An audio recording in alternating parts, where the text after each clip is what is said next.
Baik, Bismillahirrahmanirrahim. Assalamualaikum warahmatullahi wabarakatuh. Terlebih dahulu perkenalkan, nama saya Sabriadi, Prodi Hukum Keluarga Islam, kelompok 3 semester 3. Di sini saya akan mereview sedikit materi yang telah dibahas pada pertemuan sebelumnya, mengenai tentang al-wujud wal syahsaklu wal mashadiru, ahkam fi asri tabi'in, yaitu keberadaan, bentuk, dan sumber-sumber hukum pada masa tabi'in. Tabi'in adalah orang yang bertemu dengan sahabat Nabi Muhammad dalam keadaan Islam dan meninggal juga dalam keadaan Islam.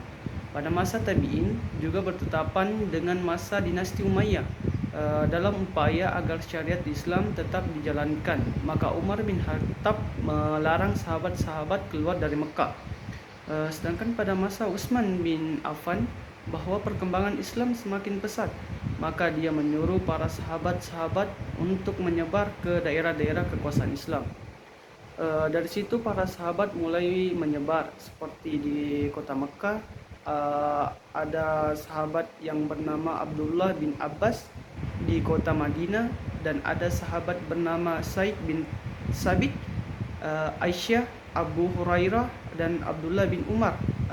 Di Mesir ada Abdullah bin Amr bin Az, Abdullah bin Mas'ud, dan Abu Musa al-Asy'ari. Kemudian di Basrah ada Anas bin Malik. Yang poin pertama yaitu pola Madinah.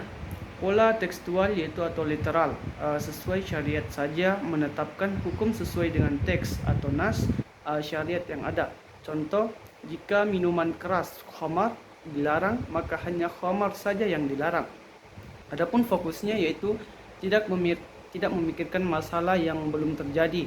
Yang dimaksud yaitu hukum ditetapkan setelah kejadian atau fakta yang ada. Kemudian yang kedua yaitu pola kufa, yaitu pola rasional atau analogis, yaitu mengikuti nalar, menetapkan hukum dengan menggunakan penalaran atau rasio dan analogi, yaitu kias. Contohnya itu, jika khamar dilarang, maka semua yang sejenis khamar yang memabukkan juga dilarang. Adapun fokusnya itu sudah memikirkan masalah yang belum terjadi. Hukum ditetapkan untuk mengantisipasi masalah serupa. Kemudian karakteristik wilayah Kufah dan Madinah pada masa tabi'in, yaitu masa dinasti Umayyah. Yang pertama itu peradaban. Madinah belum tersentuh peradaban luar, sedangkan Kufah sudah bercampur baur dan banyak budaya yang terkumpul. Kemudian yang kedua itu tradisi. Di Madinah masih memegang tradisi terdahulu, sedangkan di Kufah sudah banyak perlawanan. Kemudian yang ketiga yaitu sahabat Nabi. Di Madinah sahabat belajar kepada Nabi langsung dan sahabat masih banyak, sedangkan di Kufah sahabat cuma sedikit. Kemudian yang keempat yaitu metodologi. Metodologi yang maksud di sini yaitu di Madinah lebih sedikit menggunakan nalar, sedangkan di Kufah banyak menggunakan nalar. Kemudian yang kelima yaitu pola hukum. Pola hukum yang dimaksud di sini juga itu adapun pola Madinah ini diselesaikan masalah kalau masalah sudah terjadi, dan perceraian jawabannya itu yang pertama dari Al-Quran, kemudian dari hadis, dan terakhir dari fatwa sahabat. Kemudian adapun Kufah itu mengikuti nalar, sudah memikirkan masalah yang belum terjadi, dan pencarian jawabannya itu pertama yaitu Al-Quran, kemudian sunnah, dan terakhir yaitu kias. Adapun tokoh-tokoh ulama fikih yang pertama itu di Kufah yaitu Al-Qamah bin Qais an-Nakhai, Ibrahim bin Said an-Nakhai, Hamad bin Abi Sulaiman, dan Abu Hanifah.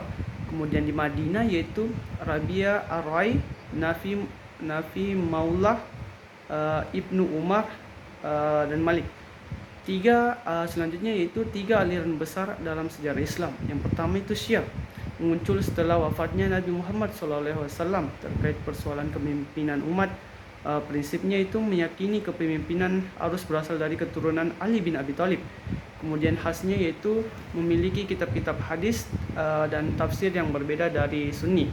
Kemudian yang kedua itu Khawarij, yaitu berasal dari kelompok yang memisahkan diri saat perang Siffin antara Ali dan Muawiyah. Kemudian sikapnya itu sangat ketat dan hukum Itu akidah. Mungkin itu saja paparan materi yang sempat saya sampaikan. Lebih dan kurangnya mohon dimaafkan. Wallahul muwaffiq ila aqwamit thoriq. Wassalamualaikum warahmatullahi wabarakatuh.